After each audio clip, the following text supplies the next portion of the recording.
Today we're going to talk about how to get an ex back if they don't have feelings for you anymore.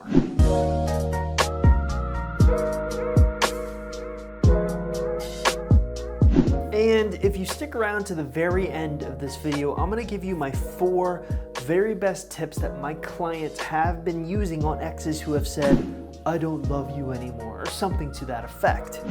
But if you're going through a breakup and you're kind of unsure on if you should be even trying to get your ex back or not, my best recommendation for you is to hop over to my website, www.exboyfriendrecovery.com. There I put together a special quiz designed to tell you what kind of chance you have of getting an ex back. So all you have to do if you want to take the quiz is simply stop what you're doing at this moment and look in the description link below this YouTube video. Click on that link and it will take you directly to the quiz where you can kind of get an answer to the age-old question of if you even have a chance of succeeding in your situation. Tip number 1, play the field. Here's a fact that probably you already know, but I'm just gonna hammer it home for you. Men want what they can't have, and most thrive upon competition. Now, this idea seems a little counterintuitive, doesn't it? I mean, your ex is strolling through your Facebook page maybe and sees a bunch of pictures that you've taken with other guys. You would think that would put up a red flag and make him not even want to pursue you. But we have found the opposite is actually true. Most men by nature are very competitive. So the second that they see you with another guy where you're playing the field, they all of a sudden start looking at you in a whole new light. A light that they wouldn't have looked at you with if you had not been playing the field.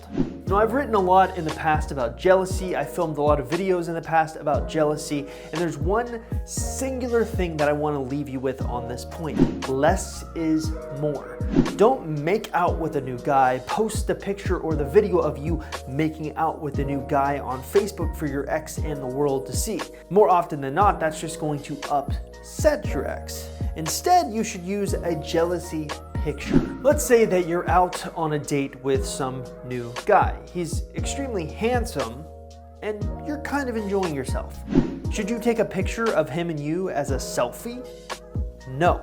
Instead, what you should do is if you're out on a date, especially if you're going eating, make sure you take a picture of the food with his arm in it. Now, why? Why should you take a picture of his arm, especially when he's extremely handsome? Well, less is more. Your ex is going to be spying on your Facebook profile. Statistics have shown there's a pretty good chance, almost 90%, that he's going to be spying on that profile. So when he comes across this picture, especially if it's recent, he's going to know a certain amount of things. Number 1, you are on a date. You're out with someone. And number 2, who does that arm belong to? You'd be surprised about how effective this small picture can be.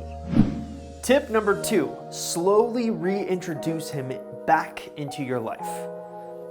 So where tip number 1 was about pushing him away, tip number 2 is about slowly reeling him back in. There are many ways that you can do this, but more often than not, again, with our mantra, less is more. Some of my more devoted clients will remember me talking a little about this concept of a tide theory. When you look at the tide of the beach, you'll notice that there are high tides and low tides. But the progression from low tide to high tide is so incremental, you can't just, turn around one day and see, oh wow, look how much the water has gone up the beach.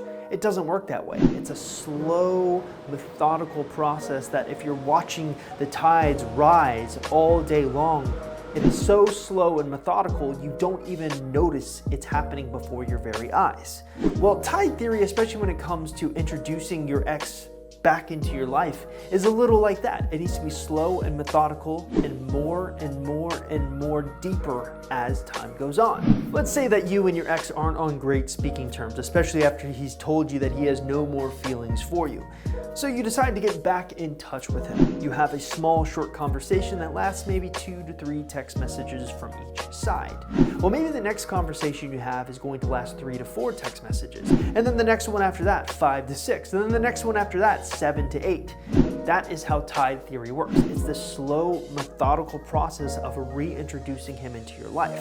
Now, the key is when you are having conversations or even conversing with him, you always need to be interesting. Otherwise, he's going to lose interest and go away. Tip number 3, enhance the things he loved about you in the first place. So with tip number 2, I introduced you to this concept of tide theory, slowly, methodically reintroducing him back into your life. Well, how do you keep his interest during that aspect of the strategy? Well, that's where you're enhancing the things that he fell in love with in the first place. So in order to enhance the aspects that he fell in love with, you're going to need to understand something called the peak end rule. It's a psychological concept where we're talking about how human beings remember experiences. Think of it like this. If you could chart your experience on a graph, you would have the peak of the experience and the end of the experience. Generally speaking, the peak is the most important and exciting part of the experience. So slowly but surely, the line will go up and hit the peak, and then slowly but surely it will go down and hit the end. That's how most people remember experiences. They remember it based on the peak, the most exciting point, and the end of the experience. Now, your job when you're trying to get him to enhance the aspects that he fell in love with is to look at what he was feeling or what you were doing during the peak of the experience. If you're having this amazing, exciting date where you were ziplining across Jamaica, for example, find ways to enhance that. Bring him back into that moment. And you'll start to notice, instead of thinking about the end of the experience where he was breaking up with you and quote unquote didn't have feelings for you anymore, you're going to be enhancing the peak, the most exciting and important part of the experience. That's how you make him fall back in love, by getting him to forget the end point, because we all know that's what he's thinking about, and getting him to emphasize the peak, the most exciting part of the experience. Tip number 4, go on mini dates with him. So tip number 3 was all about teaching you the peak and the end, how to emphasize the more exciting parts of your relationships to get him to fall back in love with you.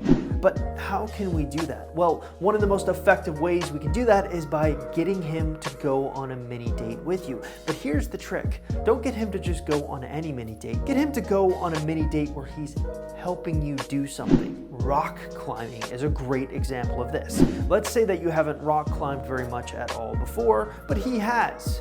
Well, you can do something thrilling like getting him to teach you how to rock climb. It not only bonds the two of you together in a new activity, especially since it's the first time for you and the first time for him going on this rock climbing date, but he kind of gets to play the damsel in distress card. He gets to feel like he's protecting you, and that's exactly how you want him to be feeling. Now, the big mistake I see most people making when it comes to dating their ex is their dates are kind of generic or boring. Let's go to dinner and a movie. Well, in my opinion, dinner and a movie are among the most depressing type of dates you can go on because, hey, you get to speak to each other across dinner, which is fine. But then you have to put yourself in a situation where you're in a dark room watching a movie and aren't allowed to talk at all for 2 hours. Not exactly the stuff of legend right there. So make sure if you're going on a mini date, it's always thrilling and exciting, especially where the two of you have to work together on something. But generally speaking, the more adrenaline that flows in the date, the more exciting the date is going to have, the more exciting the date is going to be.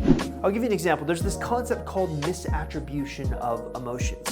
Basically, when we can't figure out why we're feeling something, we seem to put those emotions onto what makes the most sense. So if he's feeling all of these exciting emotions while the two of you are going go-kart racing, for example, he's going to put emotions, the excitement emotions, onto the thing that will make the most sense, you, because you're with him on the date. That's why we want you to go on dates that are thrilling and exciting.